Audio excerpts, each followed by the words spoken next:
தேவா. சொல்லுங்க சூர்யா. ஆரம்பமே ஒரு சேட் நியூஸ் சொல்லிடலாமா? சொல்லுங்க சூர்யா. அது சேட் நியூஸா சந்தோஷமான நியூஸாங்கிறத நமக்கு சொல்லுவோம். என்ன நியூஸ்? ஓகே, இனிமேட்டு வந்து 5வது 8வதுல ஃபெயில் ஆனா ஃபெயில் தான். 5வது 8வதுல நம்மலாம் படிக்கும் போது ஆல் பாஸ் போட்டு விட்டுருவாங்க. ஆல் பாஸ் போட்டுட்டு இருந்தாங்க. அது வந்து இனிமேட் ஃபெயில் அப்படின்னு சொல்லியிருக்காங்க. பப்ளிக் வச்சிருக்காங்களா?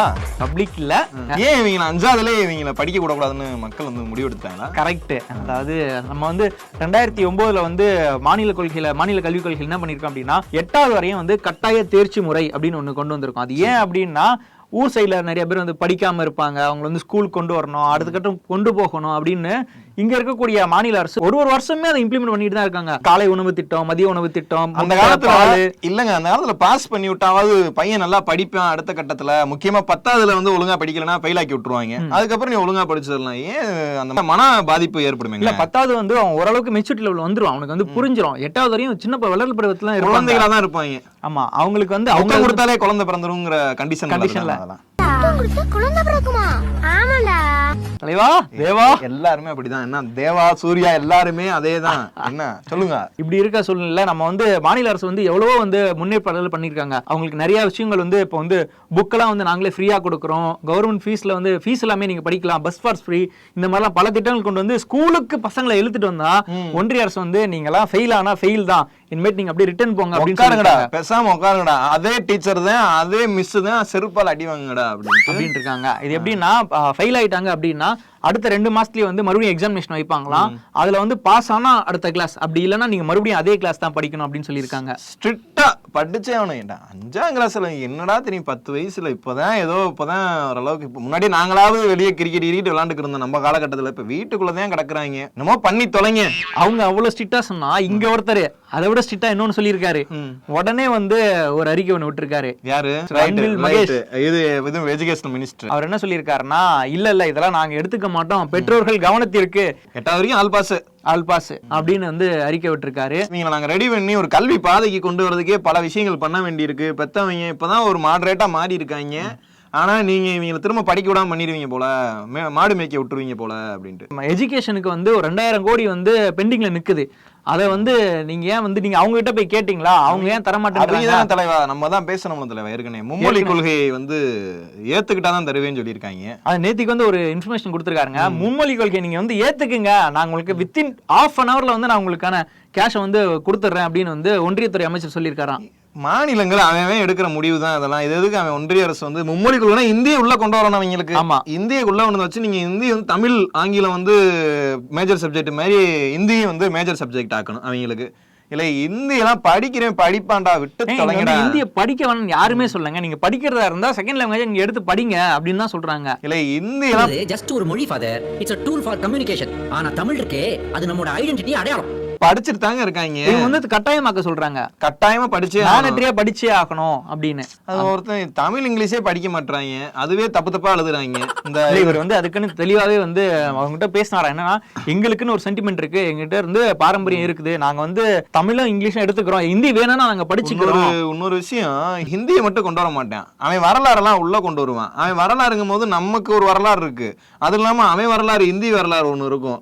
அது அவன் வந்து எப்படி வேணா பின்வரும் சந்ததிகளுக்கு தெரியவா போகுது மாதிரி திணிச்சு விடுவானுங்க. வேணும்னா படிச்சுக்கலாம், யாராவது தடுக்க போறாங்க, விடுங்கடா அப்படின்னு கேட்க மாட்டாங்க, படிச்சுதான் ஆகணும் அப்படின்ட்டு. அதுக்குதான் அவங்க அந்த காலத்திலேயே இந்தி திணிப்பை வந்து அப்பயே வெள்ளக்காரன் போன டயத்துல இருந்தே தப்பிக்க ஆரம்பிச்சிட்டாங்க. அதுல இருந்து இது வந்து செட் ஆகாது அப்படின்ட்டு. ஏங்க இவரும் அதாங்க சொன்னாங்க, நாங்க வந்து ஹிந்தி திணிப்பு எதிர்த்து போராடின மாநிலம், எங்க கிட்ட வந்து நீங்க இதை கொடுக்கறது வந்து சரியில்லை, சோ எங்களுக்கு தேவையான நிதியை மட்டும் தாங்க, உங்க படிப்பை விட எங்களுடைய எஜுகேஷன் சிஸ்டம் வந்து எந்த அளவுக்கு குறைச்சிட்டு இருக்கு, நாங்க வந்து எங்க பிள்ளைங்களை வந்து எவ்வளவு தூரம். தமிழ்நாட்டுக்காரங்க ஜிஎஸ்டி எல்லாம் நிறைய தான் கட்டிக்கிட்டு இருக்காங்க. டேய் நாங்க வந்து எஜுகேஷனும் நல்லா போய்கிட்டு இருக்கோம், எக்கனாமிக்கலும் நல்லா போய்கிட்டு இருக்கோம், எங்களுக்கான நிதியை கொடுங்கடா. அங்கிட்டு மொத்த காசையும் இங்க வாங்கிக்கிறாங்க. ஒன்றிய அரசு இருக்கிற இடங்களுக்கு இதெல்லாம் கொடுத்து காசெல்லாம் கொடுக்குறான்ட்டு ஒரு மாதிரி பெரிய பிரச்சனை போயிட்டு இருக்கு. தமிழ்நாடு காசு தர மாட்டாங்க, பழைய கடனை அடிக்க முடியல அப்படின்னு பல பஞ்சாயத்துகள் போய்கிட்டு இருக்கு. இன்னும் மேற்கொண்டு நீங்க கடனாளி தான் ஆகிக்கிட்டீங்கன்னு ஒரு பக்கத்து இவங்க ஆளுங்கட்சிக்காரங்க எதிர்கட்சிக்காரர்கள் கூவுறது, பழைய கடன் அடைக்கவே நீங்க என்ன காசு தரலன்னு இவங்க கூவுறது, ஒரே காமெடிகளா தான் போய்கிட்டு இருக்கு. காமெடியா போயிட்டு இருக்கு. நல்ல வேளை ஜிஎஸ்டியை தொட்டிங்க, அதுலயே வந்து ஒரு மிகப்பெரிய வெடிகுண்டெல்லாம் வச்சு கொடுத்துருக்காங்க. வெடிகுண்டு, அணுகுண்டு, எல்லா குண்டும் கொடுத்துருக்காங்க. சாணியை கரைச்சு அடிச்ச மாதிரி இருக்கு அனைவருக்கும் இந்த ஜிஎஸ்டி. ஊர்ல இருக்க குட்டி பசங்க எல்லாம் கூப்பிட்டு தியேட்டருக்கு போவியே ஜாலியா? நான் நேரு தாத்தா இவங்க பூரா கூட்டி போயிட்டு.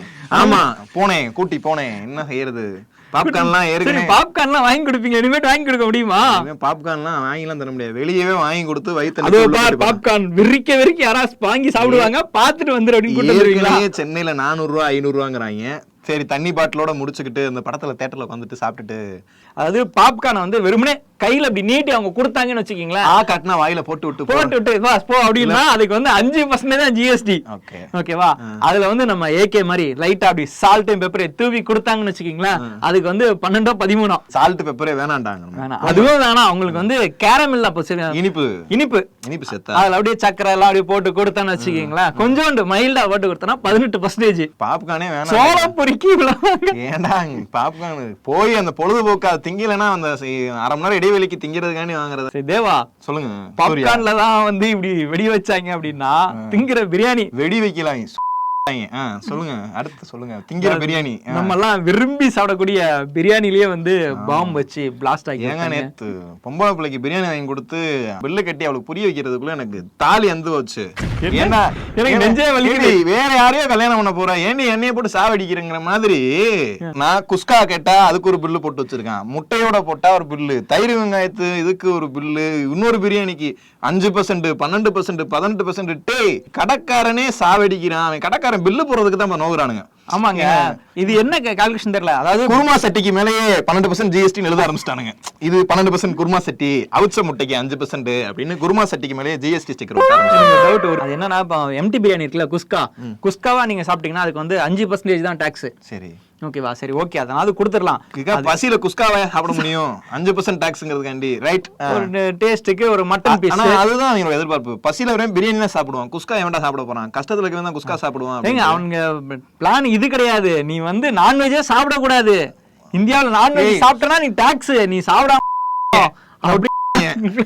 இன்னும் மனுஷன் மட்டும் தான் சாப்பிடறதுல யாரும், மத்தபடி போங்கடா நீங்க சும்மா இருங்க. அதெல்லாம் என்ன அப்படியே பிளான் பண்ணிருக்காங்க. அதனாலதான் நான் வெளிநாடு போறேன், தமிழ்நாடே வேணாடா எங்களுக்கு.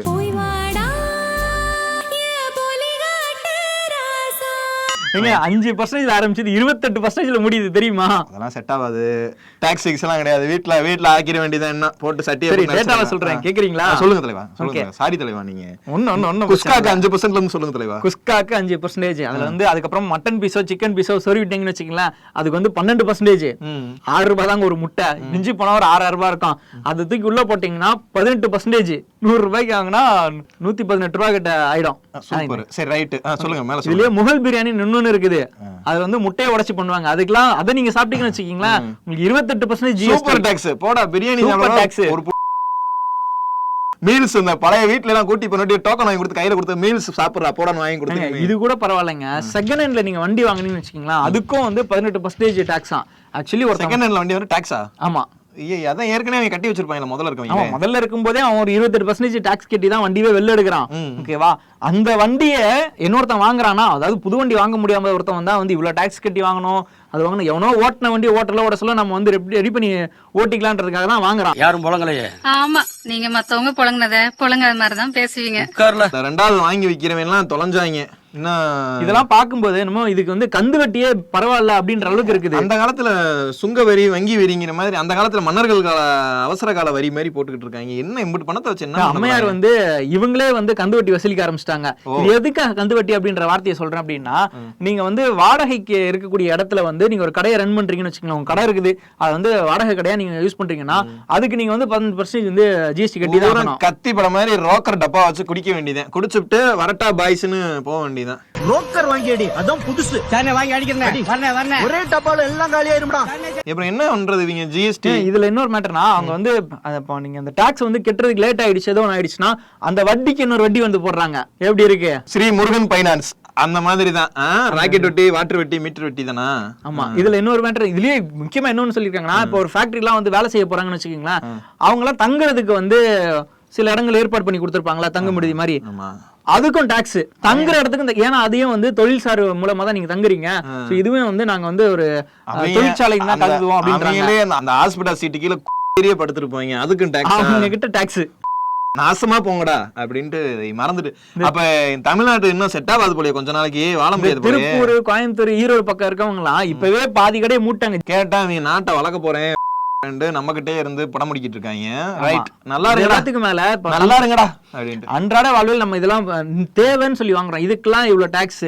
ஆனா வந்து தங்கம் இல்ல வந்து பெரும் முதலாளிகள் செய்யக்கூடிய தொழிற்சாலைகள்லாம் வந்து டாக்ஸ் வந்து ரொம்பவே கம்மி. சாப்பாட்டுக்கே கஷ்டப்படுறாங்க. ஆமா, யாருக்கு இந்த அரசு வந்து ஃபேவரா இருக்கு? பூரா போய் 20 ரூபா தயிர் சாதம் பாக்கெட் வாங்கி சாப்பிடுறாங்க.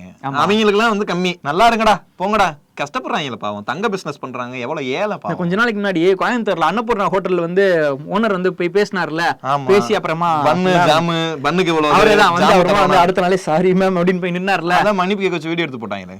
அவர் கேட்டல என்ன தப்பு இருக்குன்னு எனக்கு இப்பதாங்க புரியுது. பேக்கரியில பாத்தீங்கன்னா பிரெட்டும் பன்னும் விட்டுட்டீங்க, மீதி எல்லாத்துக்கும் அப் டு 28% வச்சிருக்கீங்க.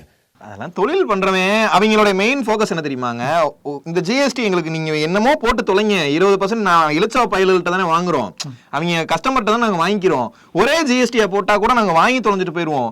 பன்னுக்கு ஒண்ணு கிரீமுக்கு ஒண்ணு தனித்தனியா பிரிச்சு ஒண்ணு இல்லைங்க. அதை பாப்கார்ன்லயே பாருங்க, வெறுமனே கை நீட்டி கொடுத்தானா ஒரு காசு, அதை பேப்பர்ல பொட்டலாம் முடிச்சு கொடுத்தானா இன்னொரு காசு. பன்னுக்கு பேப்பருக்கு தனியா காசு போட்டுருப்பாங்க ஜிஎஸ்டி. ஒரு 100 ரூபாய்க்கு ஒரு கேக் வாங்குறோம்னு வைங்க, 12%னா 12 ரூபாய் முடிஞ்சு போயிடும். பன்னுக்கு ஒண்ணு போட்டோம், அதுக்கு ஒரு ஜிஎஸ்டி, இதுக்கு ஒரு 8 ரூபா போடுறாங்க, கிரீமுக்கு ஒரு 4 ரூபா போடுறாங்க, அதுக்கு மேல இன்னொன்னுக்கு ஒரு 4 ரூபா போடுறாங்க. கணக்கு பார்த்தா 4 பொருள் சேர்க்கறாங்க அப்படின்னா அதுக்கு வந்து 20% 20 ரூபா ஆயிரும். ஒட்டு மொத்தமா 12% போட்டுட்டா வெறும் 12 ரூபாயோட முடிஞ்சு போயிடும். ஒரு 100 ரூபாய்க்கு சொல்றேன், கணக்கு சொல்றேன். இப்ப திடீர்னு இப்படி பிரிச்சு போடும்போது 20 ரூபா ஆயிரும். அது நம்ம பூரா இது பூரா மக்கள் தலையில தானே கட்டுறாங்க. இவங்களுக்கு என்ன, கடைக்காரங்க என்ன பண்ணுவாங்க, அவங்க பில்லு வாங்கிட்டு போயிருவாங்க. வேணுங்கிறவனுக்கு வாங்கி தானே ஆகணும். நைட் பர்த்டே ஃபங்க்ஷன் கொண்டாடணும்னு கேட்கலன்னா வீட்டுல போனா செருப்பை கொண்டு எறிறாங்க, கேட்க வாங்கிட்டு போவாட்டி. என்ன தெரியும் குடும்பஸ்தங்க, டேய் குடும்பஸ்தங்க நிலைமை என்னன்னு தெரியுமாடா உங்களுக்கு? சரி விடுங்க. ஜிஎஸ்டி வேணா ஒண்ணு வேணாடா, போங்கடா. சரி தலைவா, இதோட வந்து கடையை மூட்டு வீட்டுக்கு போறேன். என்ன வீட்டுக்கு போறோம், என்ன வாங்கிட்டு போற? வேற என்ன, குஸ்கா தான் வாங்க முடியும். 5% ஜிஎஸ்டி தானே? ஆமா. அப்ப முட்டை குஸ்காக்கு எவ்வளவு சொல்லிட்டு போயா? நீ வேற சோ முடிச்சுட்டு போப்பா, வாப்பா. சரி, இந்த வீடியோ பார்த்தவங்க எல்லாரும் லைக் பண்ணுங்க, கமெண்ட் பண்ணுங்க, ஷேர் பண்ணுங்க, மறக்காம வாய்ஸ் ஆஃப் ஸ்டூடெண்ட்ஸ்க்கு சப்ஸ்கிரைப் பண்ணுங்க. முட்டை குஸ்காவோட பாய்.